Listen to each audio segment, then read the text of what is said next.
मिलाकर एक ही साथ एक ही बार पूजा चढ़ाने से वो पूजा माना जाता है। लिंगराज महाप्रभु का दर्शन करते हुए वहाँ से चलेंगे ऐतिहासिक पहाड़ खंडगिरी और उदयगिरी, जहाँ पर जैन मठ और जैन गुफा देखने के लिए मिले। और खंडगिरी उदयगिरी को देखते हुए वहाँ से 20 किलोमीटर दूरी पर नंदन कानन जूलॉजिकल पार्क प्राणी संग्रहालय, जो नंदन कानन एशिया महादेश में दो ही चीज के लिए फेमस है, टाइगर प्रोजेक्ट के लिए और क्रोकोडाइल कुम्हीर प्रकल्प के लिए। और नंदन कानन को देखकर रिटर्न आएंगे भुवनेश्वर होते हुए पूरी जगन्नाथ धाम की ओर। फिलहाल ये टूर को आगे ले जाने से पहले आप लोगों को हर एक बात का जानकारी प्रोग्राम के अंदर में के धौलागिरी गौतम बुद्ध मंदिर कोविड-19 के वजह से अभी तो का मंदिर खुला नहीं है, क्योंकि वहाँ पर 1 महीना हो गया तो वहाँ पर रोपवे का काम चालू है। सरकार ने सौंदर्यकरण करने के लिए जबर उच्छेद कर रहे हैं, जो मंदिर के चारों तरफ अभी उच्छेद हो रहा है। इसीलिए धौलागिरी की तरफ बस अभी 5-6 दिन हो गया अलॉटमेंट नहीं हो पा रहा है, और इसीलिए धौलागिरी कोई भी गाड़ी जा नहीं पा रही। रोपवे का काम पूरा होगा और वहाँ का जो जबरदखल उच्छेद होगा फिर गाड़ी रवाना होगा। जैसे जगन्नाथ मंदिर के चारों तरफ देखे हैं कुछ जबरदखल उच्छेद हुआ है, और भी सौंदर्य करने के लिए और भी मकान तोड़ा जाएगा। और ये टूर में कुछ नियम बता चल गया था कि सूर्य भगवान शादीशुदा जैसे सृष्टि रचना के लिए ब्रह्मदेव ने धरती माँ को पुष्कर में अपवित्र किए थे, और उसी अपवित्र के वजह से चंद्रावती को धरती पर ठहरने के लिए धरती माँ कहीं पर भी स्थान नहीं दे रहे थे। तभी चंद्रावती रोते रोते आत्महत्या करने के लिए समुद्र की ओर चल पड़े। उसी समय सूर्य भगवान जी चंद्रावती को रोक लिए और कहने लगे, चंद्रावती तुम अगर आत्महत्या कर लेती हो तो मुझे आत्महत्या का पाप लगेगा, संसार अंधकार में विनाश हो जाएगा। अगर संसार को जीवित रखना चाहते हो तो चंद्रावती आज भी तुम्हें जीवित रहना ही पड़ेगा।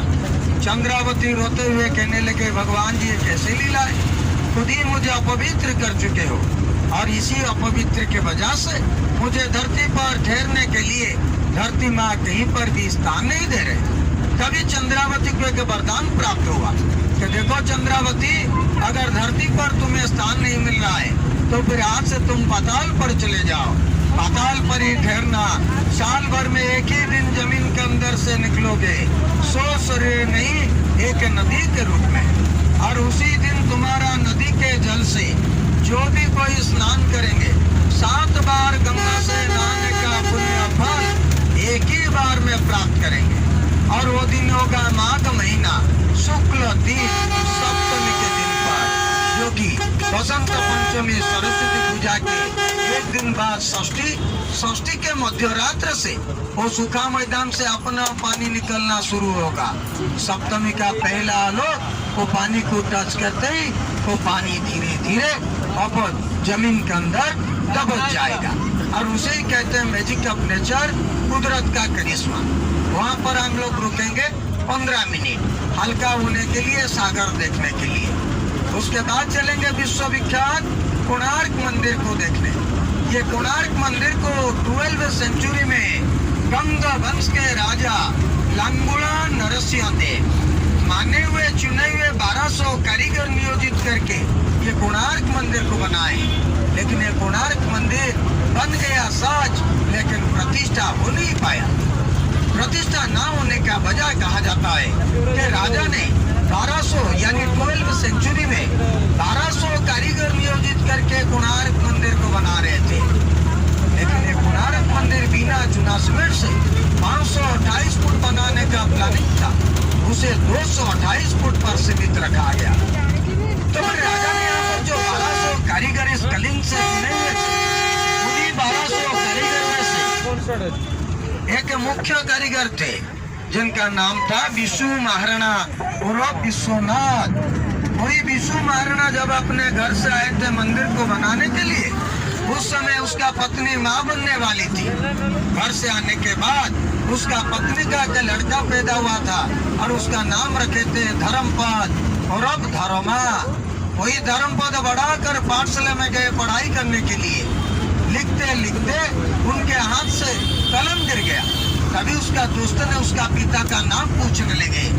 धर्मपद कभी अपना पिता को देखा ही नहीं था, इसीलिए पिता का नाम बोल नहीं पाए। तभी उसका दोस्त ने उसे लावारिस, बाप का पहचान नहीं है कहकर बुरा व्यवहार करने लगे। धर्मपद को बहुत बुरा लगा। धर्मपद रोते रोते अपने घर पर आए और माँ से पूछने लगे कि माँ, जो तुम्हें बताना ही पड़ेगा, मेरा पिता कौन है और मेरा पिता कहाँ पर है। उसका माँ रोते हुए कहने लगे, बेटे मुझे जितना साल हो गया उतना ही साल हो गया। तेरे पिता गए विश्वविख्यात कोणार्क मंदिर को बनाने के लिए।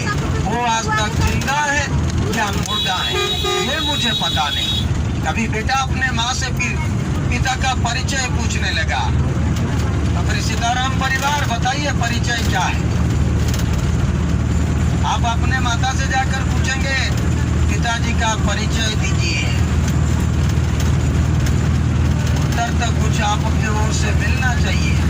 दिन भर रेडियो बनेंगे तो आनंद नहीं आएगा टूर पे। सुहाना सफर को सुहाना कीजिए। चलिए अपने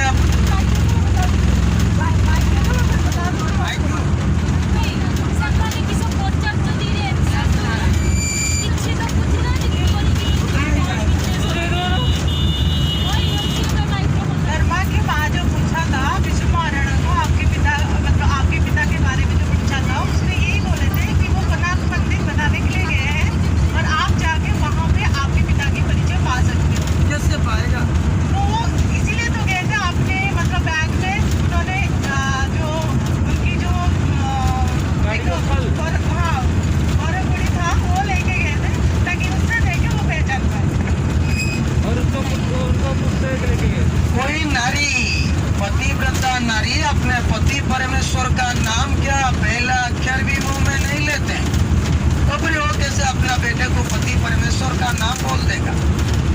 जब बेटा जिद करने लगी, रोने लगी, तभी उसके माँ बता दिए बगीचे के फल घर का पालतू कुत्ता साथ में लेकर निकल जाओ। तभी धर्मपद कुत्ता और बगीचे के फल को लेकर कोणार्क में पहुंच गए।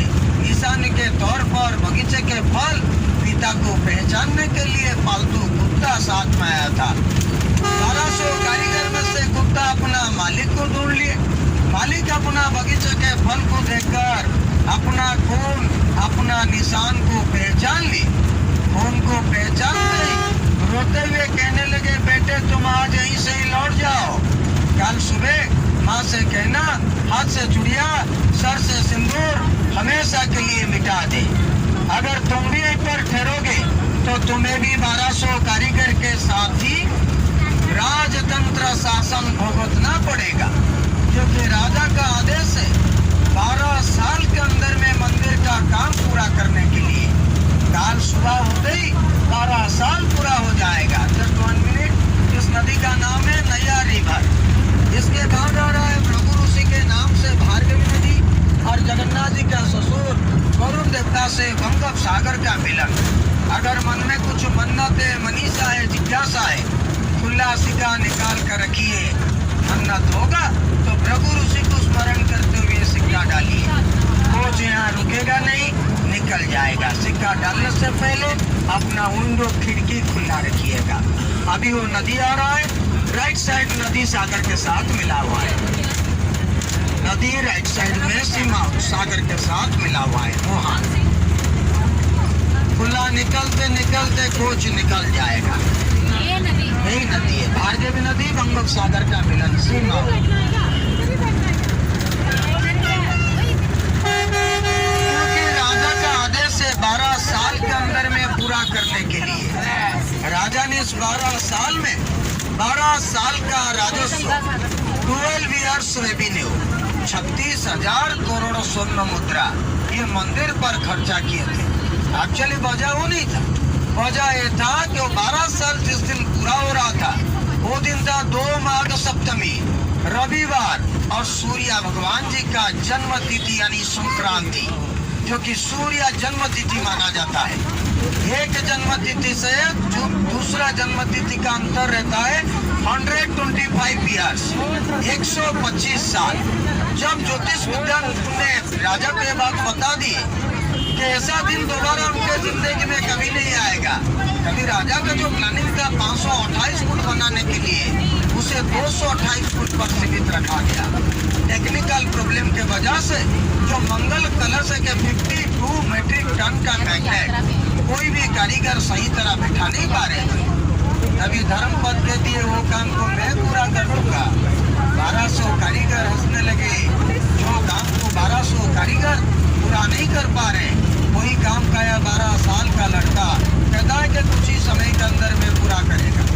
फिर भी बहुत अनुरोध करने के बाद धर्मपद को मौका मिला।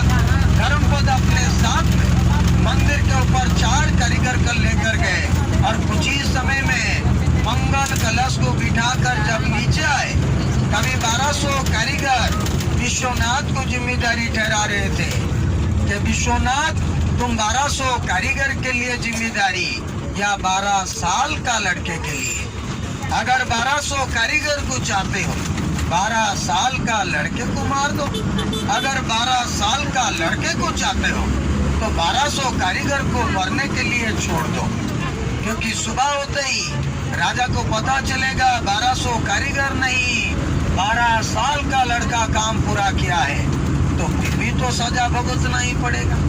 तो फिर यहाँ पर कौन किसके लिए कुर्बानी देगा? 1200 कारीगर कुर्बानी देंगे या पिता कुर्बानी देगा या बेटा कुर्बानी देगा? कौन देगा यहाँ पर कुर्बानी? बेटा देगा कुर्बानी। कन्फर्म? तो फिर बताइए, मंदिर 1245 में शुरू हुआ, कंप्लीट 12 साल में मंदिर का काम पूरा हुआ, तो कौन सी साल में मंदिर का काम पूरा हुआ? सोचिए, मैं बता रहा हूँ। यहाँ 3 मतदान आता है। जब विष्णु महाराणा को 1200 कारीगर जिम्मेदारी ठहराए, तभी धर्मपद देखा विश्वनाथ यानी उसके पिता कुछ बोल नहीं पा रहे। तभी धर्मपद कह दिया, मेरे पिता मेरे 1200 कारीगर के लिए जिम्मेदारी, 12 साल का लड़के के लिए नहीं। अगर 12 साल का लड़के के जीवन के बदले में 1200 कारीगर जीवित रहेंगे, तो 1200 कारीगर के परिवार के अंदर में मेरे जैसे और भी कितने धर्मपद पैदा हो जाएंगे। ये है ना। और ये भी कहा जाता है कि 1200 कारीगर जब विश्वनाथ को जिम्मेदारी ठहराए, विश्वनाथ ये कह दिए कि मेरे लिए मेरे 1200 कारीगर बने। अगर 1200 कारीगर मर जाते हैं तो कलिंग से कला की मौत हो जाएगा। 12 साल का लड़के के जीवन के बदले में 1200 कारीगर जीवित रहेंगे तो कलिंग में कला जीवित रहेगा। इसीलिए खुद ही अपना नन्हे से जान का गला दबोचकर मारकर सागर में डाल दिए थे। पिता अपना पुत्र को मारते समय पिता का रोम कैसे कंपा होगा और नन्हे से जान ने कितना चिल्लाया होगा। ये भी कुर्बानी है। और हमारा हिंदू शास्त्र के हिसाब से लोक मुख से प्रचारित होता है, ना ही पिता ने अपना पुत्र का हत्या किया, ना ही पुत्र ने सुसाइड किया। वो खुद ही सूरज भगवान थे जो अपना मंदिर का काम पूरा करने के बाद फिर अपने स्थान पर लौट गए। ये भी मानना पड़ता है। सूर्यास्त होने के बाद धर्मपद आया था, सूर्य उदय होने से पहले धर्मपद निकल गए। अभी समुद्र 4 किलोमीटर दूरी पर आ चुका है। तो फिर ये मंदिर का काम किस साल पूरा हुआ था? 1200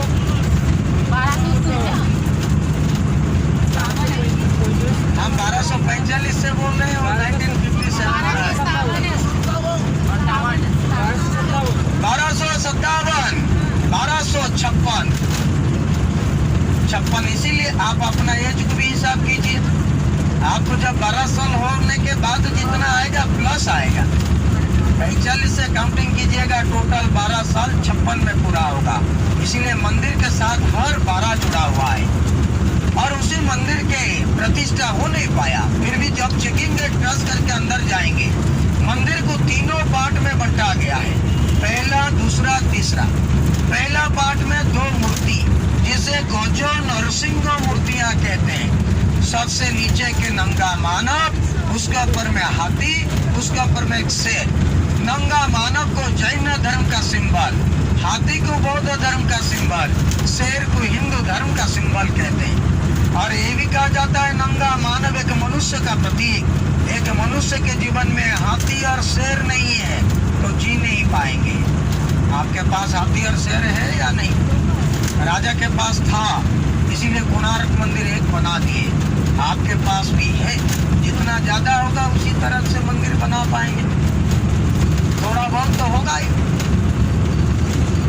क्योंकि दुर्योधन के पास हाथी ज्यादा थे। जब पैदल चल रहे थे, कमल, सोने का कमल निकल आता था। जब नंगा मानव को मनुष्य का प्रतीक कहते हैं, हाथी को लक्ष्मी धन का प्रतीक, शेर को ताकत शक्ति का प्रतीक। फिर भी मनुष्य नीचे दबा हुआ है, उसके ऊपर में धन, उसके ऊपर में ताकत। मनुष्य को इनके ऊपर आने के लिए क्या करना चाहिए, ये बताते हुए लेकर चलेंगे सेकंड पार्ट, डांसिंग हॉल। ये डांसिंग हॉल एक ही पत्थर में बनाया गया है, जिसमें 16 ठो खंबे, 16 ठो पिलर है। हर पिलर के ऊपर में भारत की हर क्लासिकल डांसिंग पोजीशन मिलेगा। भारत में हमारा टोटल कितने वैरायटी का क्लासिकल डांस है? 7। गिनती करने के बाद मुझे बोलेंगे ना, मैं बोलने के बाद आप गिनती करेंगे। 126 किस्म का डांसिंग हॉल में क्लासिकल डांसिंग देखने के लिए मिलेगा। और डांसिंग हॉल में पहला आश्चर्य, आप वहीं पर दिखाएंगे, जो चीज सीधा दिखाएंगे सीधा मिलेगा, कोने में भी खड़े होकर वही चीज दिखाएंगे सीधा मिलेगा। उसके बाद चलेंगे मेन मंदिर। मेन मंदिर एक रथ की तरह है, रथ देखे होंगे, पूरी जगन्नाथ जी का रथ, नेचुरल नहीं तो टीवी में, उसी तरह का रथ है। प्रभु जगन्नाथ जी का रथ में 8 एक्सिल, 16 चक्र, 4 घोड़े होते हैं। ये सूर्य भगवान जी का मंदिर जो एक रथ की तरह, 7 घोड़े, 12 एक्सिल, 24 चक्र। 7 घोड़े को 7 दिन, 7 सागर का प्रतीक कहते हैं। 7 घोड़े क्या कर रहे हैं ना, रथ को खींच रहे हैं, रथ को नहीं, समय को आगे ले जा रहे हैं। 12 एक्सिल, 24 चक्र, 12 एक्सिल को 12 महीना, 1 साल का प्रतीक कहते हैं। और हर महीने में 2 पक्ष, कृष्ण पक्ष और शुक्ल पक्ष, ऐसे 24 पक्ष आएगा। और मंदिर को पूरे 24 घंटे का प्रतीक, क्योंकि चक्र के अंदर में 16 खाड़ियां देखने के लिए मिलेगा। 8 मोटे मोटे, 8 पतले पतले। अगले जमाने में लोग उसी खाड़ियों से समय निर्धारण कर रहे थे। आपके हाथ में बंधे हुए घड़ी का समय गलत हो सकता है, लेकिन कोणार्क चक्र का समय कभी गलत नहीं होगा। वहाँ समय बताने के बाद मेन मंदिर के ऊपर में बाकी 6 आश्चर्य प्रैक्टिकली जानकारी देते समय, बिना चुना सिमट से मंदिर कैसे बनाया गया, धर्मपद कहाँ से छलांग लगाई थी, राजा के जमाने में क्या क्या हुआ था, ये सब जानकारी देने के बाद उसी मेन मंदिर के पीछे के छोटा सा ईंट से बनाया गया मंदिर मिलेगा, जो कि द्वापर युग का मंदिर है। द्वापर युग के कैरेक्टर किसका है? कृष्ण जी का कैरेक्टर तो वो पूरे शुरू से लास्ट तक है। एंडिंग का कैरेक्टर किसका है? पहले कृष्ण भगवान सुरापान किए हो। ट्रांस होने के लिए 40 रुपीज, 40 रुपये का टिकट कोणार्क मंदिर के अंदर एंट्री करने के लिए। और उसी कोणार्क मंदिर में आप लोगों के साथ में ठहरेंगे एक ASI, आर्कोलॉजिकल सर्वे डिपार्टमेंट के सर्विस होल्डर, उनका रहता है 10 रुपया। ऐसे कोणार्क में 50। कोणार्क के बाद चलेंगे लिंगराज मंदिर, वहाँ कोई टिकट सिस्टम नहीं है। उसके बाद चलेंगे खंडगिरी, उदयगिरी, वहाँ पर 25 रुपया का टिकट। जैन मठ, जैन गुफा देखने के लिए 25 रुपया का टिकट वहाँ पर। ऐसे 75। नंदन कानन जूलॉजिकल पार्क, नंदन कानन प्राणी संग्रहालय के अंदर जाने के लिए 50 रुपया का टिकट। नंदन कानन जू के अंदर एंट्रांस होने के लिए 50 रुपीज। ऐसे 125। एनिमल केयर टेकर के लिए 5 रुपया। ऐसे 130। और ओरिजा टूरिज्म डिपार्टमेंट के whole day guide per hour 4 रुपया 50 पैसा करके 12 घंटे के जगह पर 10 घंटा 45 रुपया, ऐसे 175 पर व्यक्ति का खर्चा होता है। और बिलो 12 साल से जो कम उम्र के उन्हें कोणार्क मंदिर भी है। जो 12 साल से नीचे है उन्हें कोणार्क मंदिर फ्री है। बाकी हर जगह पर 3 साल से टिकट लागू होती है। 3 साल से 12 साल तक कोणार्क का टिकट माइनस नंदन कानन के लिए 40 रुपया छूट है, इसीलिए उन्हें सिर्फ 70 रुपया खर्चा होता है। और जो 12 साल से बड़े हैं उनका 175। और ये टिकट का पैसा हम जाएंगे चंद्रभागा आने से पहले कलेक्ट करने के लिए। कलेक्ट करते समय एक परिवार के एक सदस्य का नाम, उनका मोबाइल नंबर और कितने हैं उसी हिसाब से खुला दीजिएगा। और ये टिकट का पैसा इसीलिए कलेक्ट किया जाता है